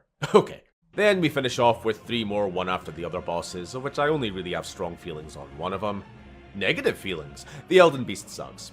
Giant monster who you only see the crotch of while fighting? Check. Off-screen magic spam? Check. Constantly flying to the other side of the arena, demanding I sprint after him to get my 3 hits in before he runs away again? Check. I already hated this jellyfish before I learned I had to redo the previous fight every time I died. Fuck you. Visually and artistically, these bosses are truly some of the most epic moments in gaming ever. But, maybe unsurprisingly given the quantity, they're the most mixed bag of any Souls game. I haven't touched on the combat mechanics themselves. I mean, it's Dark Souls with minor changes, such as the jump button finally given its own input separate from sprint and roll, and you can dual wield pretty much anything, further increasing build variety. Spirit Ashes are a new major component, around which much of the combat seems built, for better or worse. Think of these basically as collectible Pokémen who can be thrown out during combat to make things a little easier. Or completely trivialized, depending on the situation. Healing is at first glance more forgiving than previous games, with the number of flasks of Crimson Tears the player is able to carry being pretty high, though this advantage is nullified with the stratospheric enemy damage. Vigor in the 50+ range is basically non-optional by the end. And while almost every enemy moves and attacks with aggression inspired by those in Bloodborne, Elden Ring lacks the rally mechanic which made that game's fast-paced and aggressive combat viable, where you could recover from damage immediately through counterattacks. Combat, though, is as engaging as ever, particularly while roaming the more traditional Legacy dungeons, with their narrow corridors, shortcuts and ambushes. Oh yeah! Know that while I share a ever-growing list of grievances, it's still some of the best combat out there. Staggering, backstabbing, bleed procking and key blasting your way through enemies. I feel to give a full accounting on just how satisfying the melee is, divorced of course from any particular enemy, would be to basically just describe once again the FromSoft Souls formula. So instead, let's just keep doing what we're doing and list some more general grievances. Hitboxes are sometimes inconsistent, the brick hammer being my major culprit, clipping through enemies at very close range. Meanwhile, the long-standing problem of enemy attacks clipping through solid matter remains, catching the player through pillars and solid walls. The input buffering here is fucking awful. While a normal feature in these games, it bit my ass here way more than anywhere else. You press roll a moment too late, get hit, knocked on your arse, stand back up, then initiate roll. The camera is as helpful in combat as it always has been, nothing to add there. Now, a common complaint has been the reuse of bosses. For some, this takes away from how special and unique each encounter feels. For others, it's taken as a practical way to add content without killing the developers. My issue though is less with enemies being repeated and more with when, where and how. Take Mad Pumpkinhead, one of the very few generic dungeon bosses I can remember in a pinch on account of being called Mad Pumpkinhead. Well, now there are actually 2 Mad Pumpkinheads, in an identical, equally small space. That's a war crime. Personally, the only repeat bosses I really got sick of were the dragons. After a perfect introduction, my first encounter honestly being still one of the most spectacular dragon fights I've ever experienced in a game, each one of these scaly bastards just gets more frustrating to deal with than the last. Glitching around the map, fading into nothingness when they inevitably stray too far from their own spawn point, and I really hate being forced into using Torrent to survive their AoE attacks. I know some people really like the mounted combat, but it's really not for me. I can't fucking hit anything, and I need my dodge rolls. Shifting gears into multiplayer, Elden Ring maintains the usual Souls shtick of co-op summons and PvP invasions. Using certain in-game items, you can team up with up to 2 players, tackling areas and bosses together. It can be super fun just goofing around with a friend, and gratifying to help out random players in need from the global summon pool. It's a whole other kind of experience, and I had a lot of fun playing the summon role especially. Right up until the invasions start. So, I'm not a PvPer. I don't like it in these games, never really have. Only being invaded when already in co-op certainly is my preference, but even 2v1, this shit is unbalanced as fuck. Now, it's always been an invaders game, for the simple reason that, as a general player, you're going to be equipped to fight the current boss, AI enemies, while the invaders are coming equipped to fight you. Case in point, every invader using rivers of blood for the first few months of the game's existence. I don't know what the state of PvP is these days, don't care.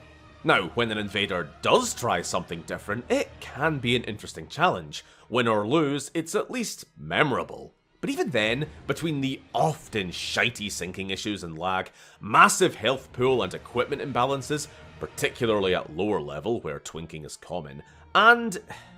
you know, I'm just gonna say it, a lot of diehard PvP types seem like cunts. I see you guys on message boards. I'd say fight me, but I know you're just gonna lag up behind me with Vike's spears, so... no, I don't think I will. I think I'll stay right here at the top of this one-way tower. I got nowhere else to be today, do you?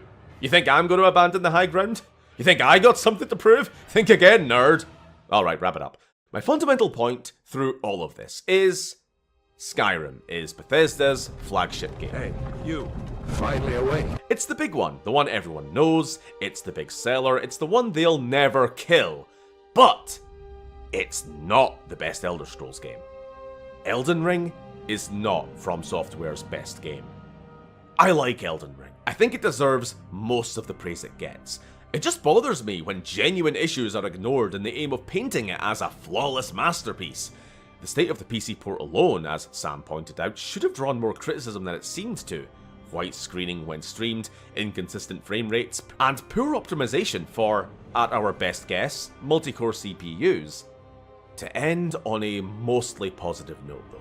While FromSoft games have never really pushed the bar technically, graphically, and this one, besides some excellent draw distance and effects, keeps to that trend, Elden Ring's art direction, visual language, atmosphere, and vibe is irreproachable.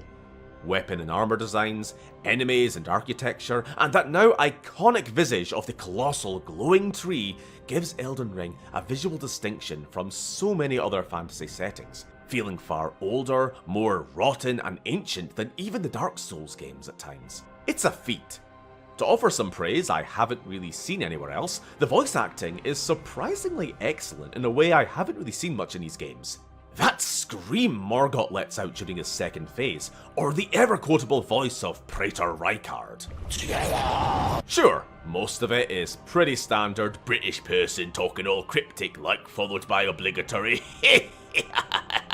but I appreciate the extra mile, the extra gravitas they went to with certain characters.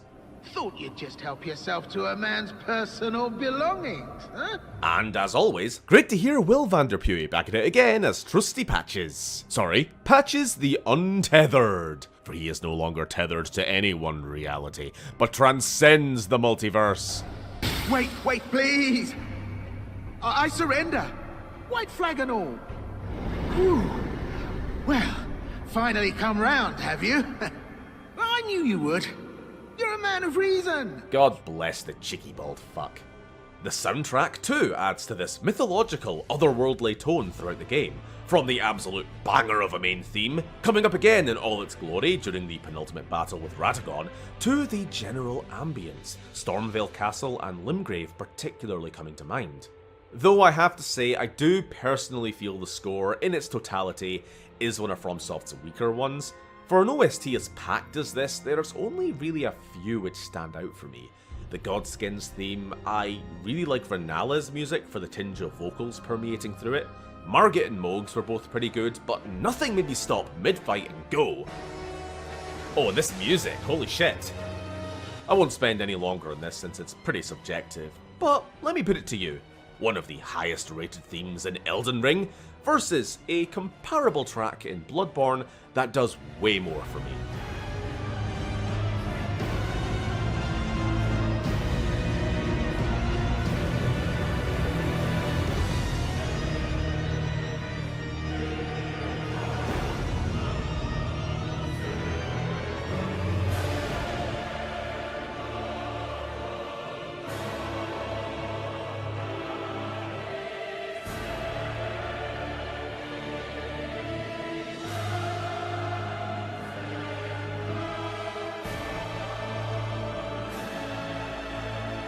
Appropriately, last of all, we have this game's endings.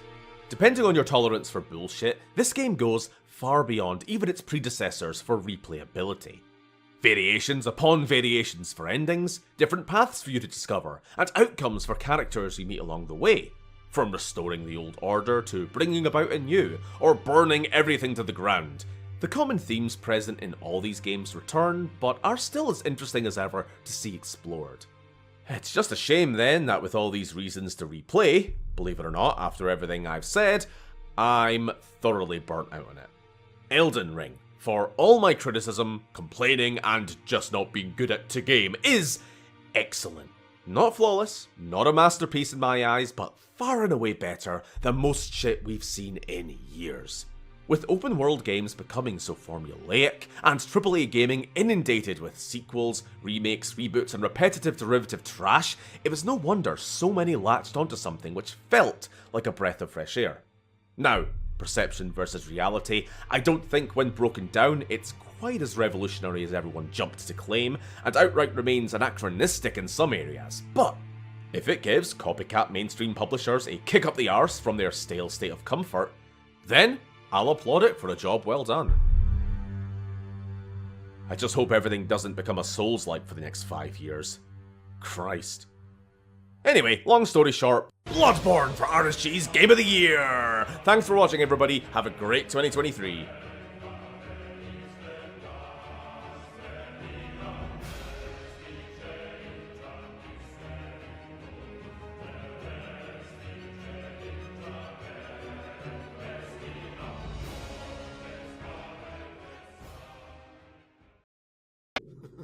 All right then, I will.